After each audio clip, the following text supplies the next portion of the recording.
Single career women over 30 are scrambling, literally scrambling to find a high-value man to settle down with before their looks rapidly decline and before their eggs completely dry up.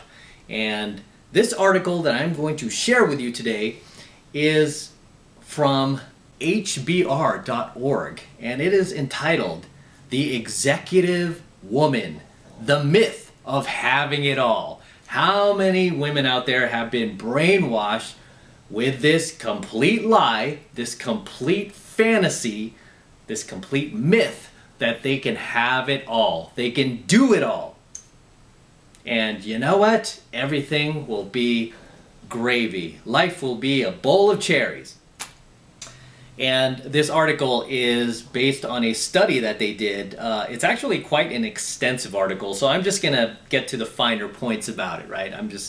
It was written by a woman, so of course she's gonna write like a novel about this, but I'm just gonna get to the finer points and touch upon those and just give you my commentary about that, right? So basically she's talking about how career women have been misled for the most part to think that, hey, you know what's most important, girl, is your job, is your career. That's what you should be doing with your 20s. You should be building your executive career, climbing that corporate ladder. Climb that corporate ladder, because you got to make the money, right? And then once you've established your career, girl, once you've established that career and you got dollars in your bank account and you're driving that Benz, then you go find a high-value male, that alpha Chad, and you know what? He will settle for you. He will pass up all of those young hotties in their 20s that he could have with the tighter bodies, the porcelain face without a single scratch, a single wrinkle on it. He'll pass those girls up who are more feminine, don't wear pantsuits, for you, girl, you, the career woman. He will pass them up for you, the used up career woman. So this article is basically talking about that. So I'm going to jump into this right now. I'm just, like I said, I'm just going to read the finer points, which were really at the end of the article.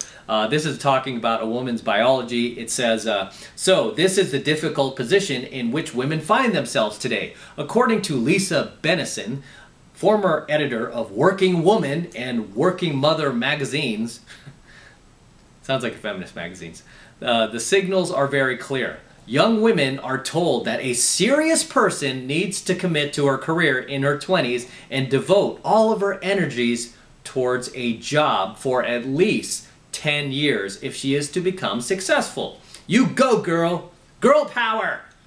But the fact is, oh, those pesky facts. Those pesky facts. The fact is, if you take this advice, you might well find yourself on the wrong side of 35 before you have time to even draw a breath and contemplate having a child. Exactly the point in life when infertility can and overwhelmingly does become an issue. Big surprise.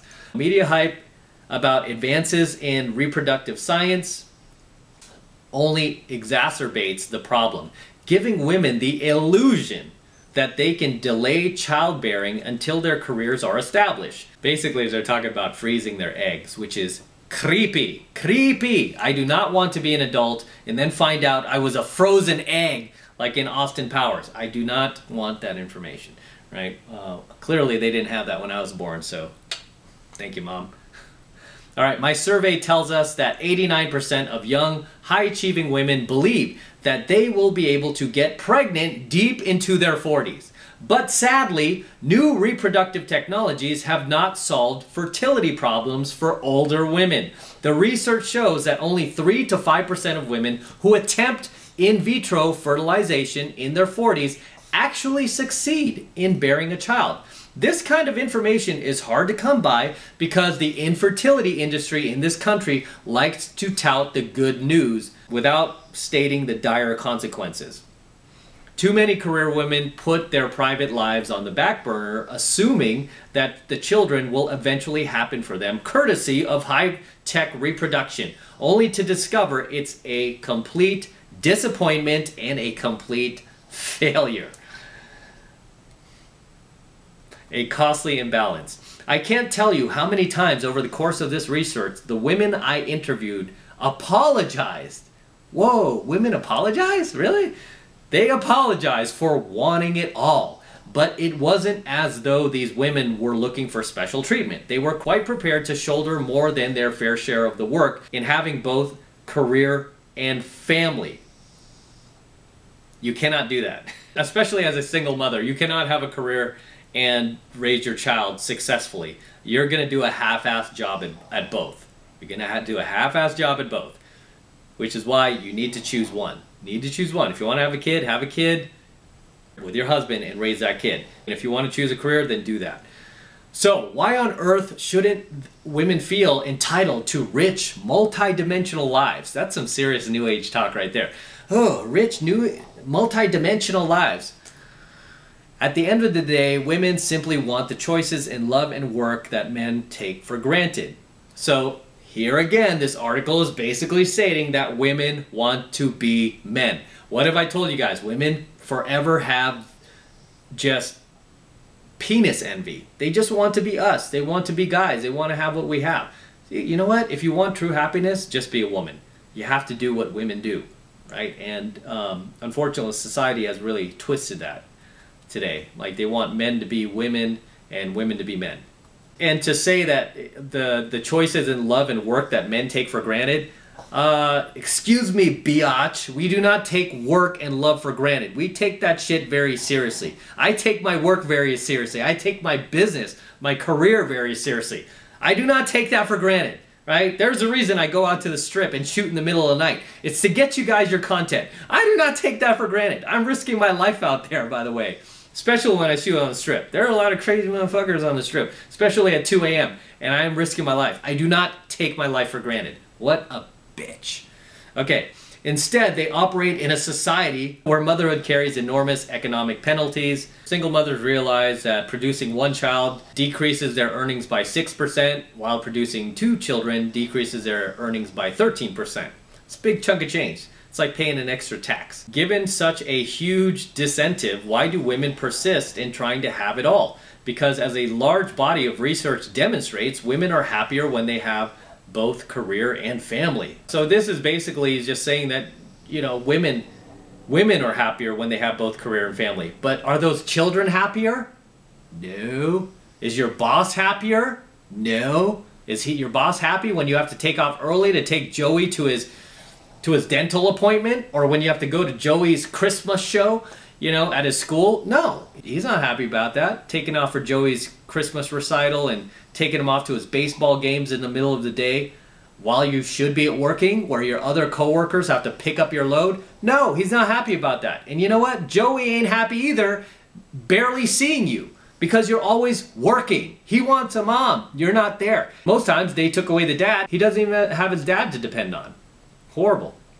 Horrible. Thus, the fact that so many professional women are forced to sacrifice motherhood is patiently unfair and also has intense implications for American business, since it causes women intent on motherhood to cut short their careers. Duh. This is why they get paid less, because they're constantly taking time off to have kids, or, you know, to take care of their kids. They don't put in overtime. So that's where the wage gap comes in. Don't believe that feminist bullshit lie that, oh, you should be paid the same as men. You are paid the same as men, dickwad. You just take more time off from men. If we're both at the same job and you take 1 lunch break and I take 5 lunch breaks, should I get paid the same amount as you do? No, of course not. That would be unfair. And imagine, not only if I take my 5 lunch breaks that I get paid the same as you, but I start going out there and protesting and marching and running around with these picket signs yelling about how I'm being paid not the same as you. Oh, I want equal pay too. I want equal pay. So what if I take 5 lunch breaks? Oh, equal pay, equal pay. That's basically what feminists do. This is why they're completely full of horseshit. In a nutshell, if you're a young woman who wants both career and family, you should consider doing the following. Find out what you want your life to look like at 45. If you want children, you need to become highly intentional and take that action now. So it says here, if you want children, between 86 to 89% of high-achieving women do. So basically, like almost 90% of women who have careers in the corporate world who are high-achieving actually do want kids. So she's saying if you want to do that, you better do that now. You better take action while you can. Basically in your 20s. What do I teach you on this channel? You got to take action in your 20s while you still can, because at some point the window is going to close and your eggs are going to dry up and you are just not going to be able to do that. And this is why so many women who are over 30 that have careers, especially if they have careers, they just are storming these dating apps, right? They're just desperate and they're scrambling and they're panicking to find a man, a high value man to settle down with, because they know that window is closing. She can't be acting like she did when she was 22 and she had that bitch shield up and, you know, she was just like flaking on you, ignoring your text messages, not responding to your calls. Now she has to call you back, right? Now she has to hit you back because she knows the window's closing. And what have I kept telling you guys? Women act as good as they need to. And you see this play out as they get older, as their fertility window closes, as they start to lose the attention that they used to get from men, as that starts to decline, then they have to start being just a little bit nicer to you, don't they? They have to be a little more open to you. They have to lower their requirements for you. And this article is backing me up on that. Says, give urgency and priority to finding a male partner. My survey data suggests that high-achieving women have an easier time finding partners in their 20s and early 30s. Oh my gosh. It just said exactly what I say on my channel that I get hated for by tons and tons of women, including manginas, who hate on me for saying this exact same thing that this woman who did a Harvard business study on, oh, that's what HBR stands for, by the way, Harvard Business Review. This is a Harvard study. It's a Harvard study, right? They are saying the same exact thing, that, you know what? You will have an easier time finding that high-value male in your 20s than you will your late 30s, your 40s, or your 50s. As I promote on my channel, if you're female, you want to do this in your mid-20s at the latest. You don't want to be waiting until your early 30s, girl, because you know what that is? That's like sudden death overtime. I mean, it's beyond sudden death overtime. The crowd has already left. The game is somewhat pretty much over, and you're just trying to grab one of those last remaining tailgaters in the parking lot to marry you. So the sooner you do this, the better. It's kind of like how I book my trips. Whenever I take a trip, say I'm going to like Texas or Nevada, Vegas, right? I go to Vegas a lot. I always book my trips at least a month in advance, sometimes a few months in advance, right? I book my trips very early. Why? Because it ensures that I get the best deal, right? I get the best deal because the later I wait, say I wait until the day before my trip, the rates for hotels are going to be astronomical. They're going to be through the roof. And usually I book my hotel for a good 3 weeks to a month at a time. I try to batch all my work. So I try to do everything, you know, a few weeks to a month at a time whenever I'm traveling. I always book early because the earlier I book, the better deal I get. I get some phenomenal deals on hotels just because I book so early. I don't wait until the last minute. And this is especially true with finding a dating partner if you're a woman, right? For guys, this doesn't apply to us, because for guys, we can wait. It's actually better. Like the longer we wait, the more high value we become, the hotter girls we can attract, the younger girls we can attract, just because our SMV peaks at a much later time than a woman's does. But for women, you know, you have to cash in your chips early. You just have to. And this article, this Harvard Business Review, right, which is an accredited college, a Harvard Business Review, as well as many other studies like this, point to the same thing. So it's saying that you have to give priority to finding a mate before the party is over. Okay? Before it gets too late, girls, you have to give priority. Well, this article says you want to have your first child before 35. Personally, you want to have your first child by 25, not 35. Because the longer you wait, the more risk you take. And she goes on to say that too. She says, the occasional miracle notwithstanding having a child later in life, childbearing is fraught with risk and failure after the age of 35. It is fraught with risk and failure.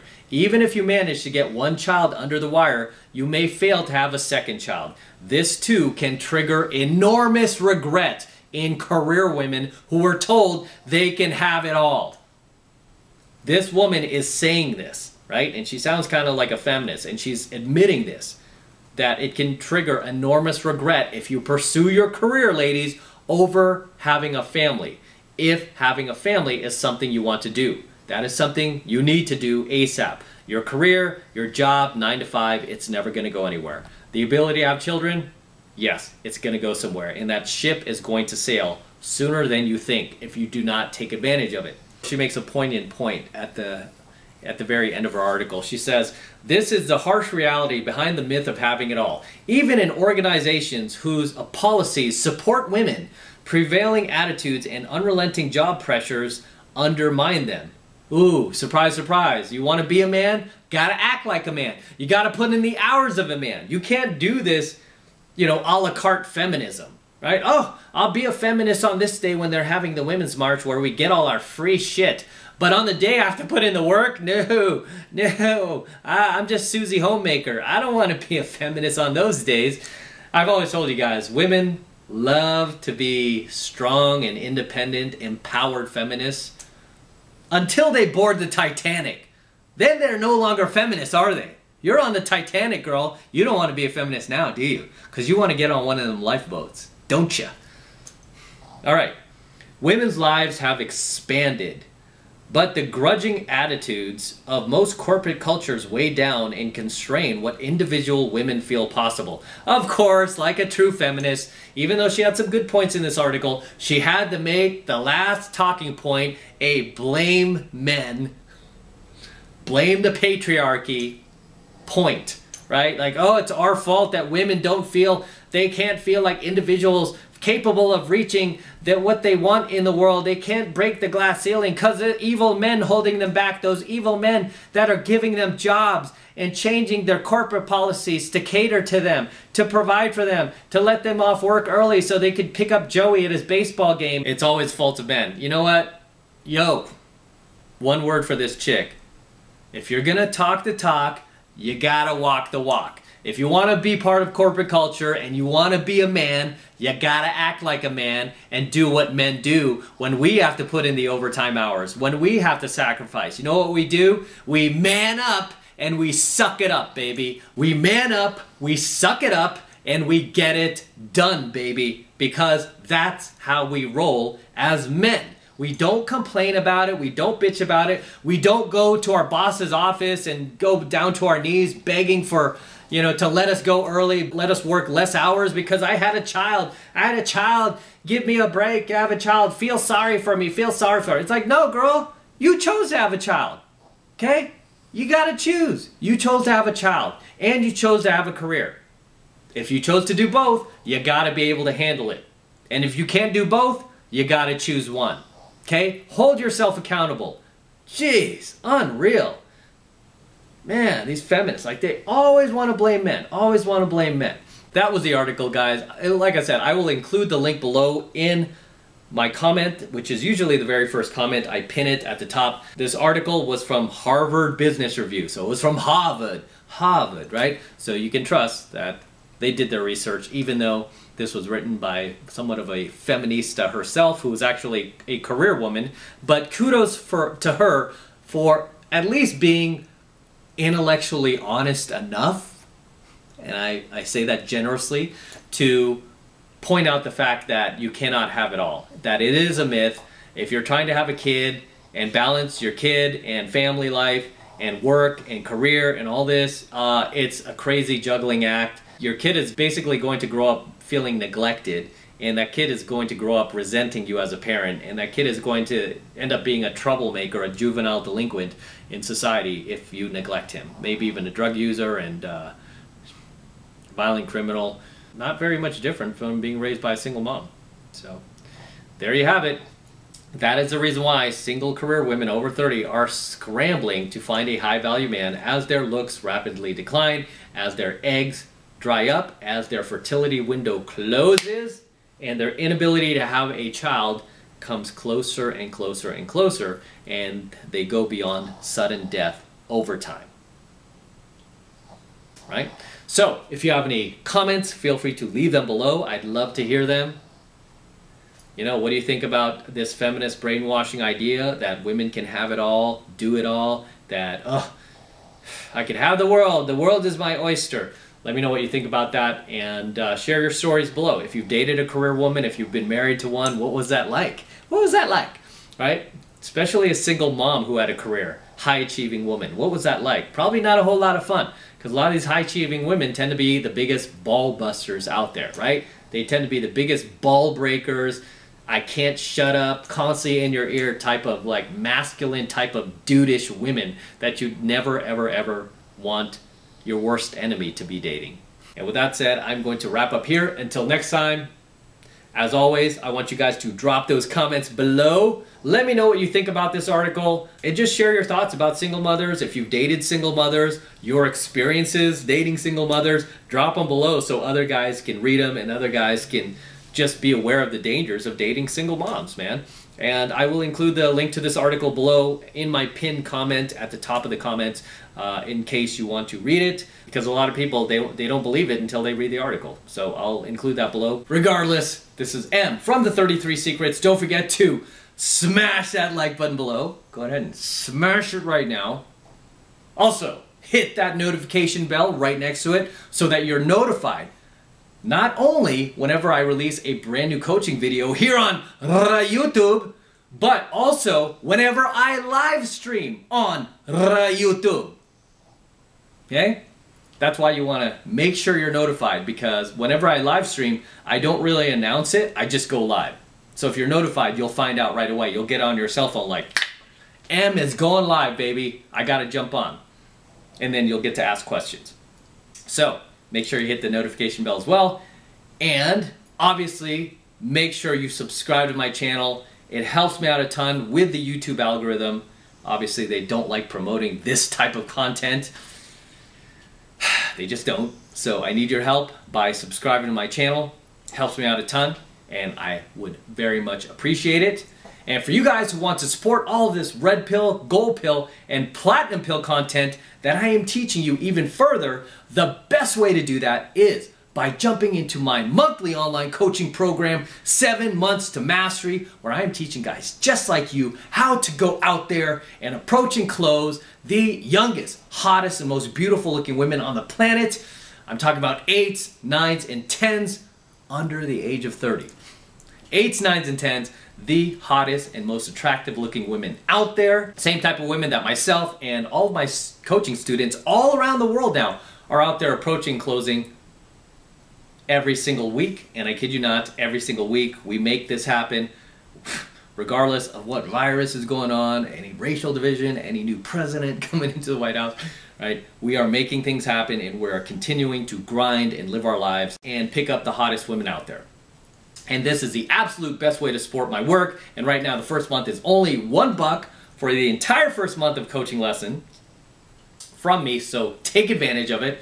This is $1 for the entire first month. And all you need to do, real easy to get signed up, just click that link below in my description box. It will take you over to my website where you can get signed up right now. It just takes 2 seconds. So do that now, and I will see you in my next coaching video. Peace. I'm out.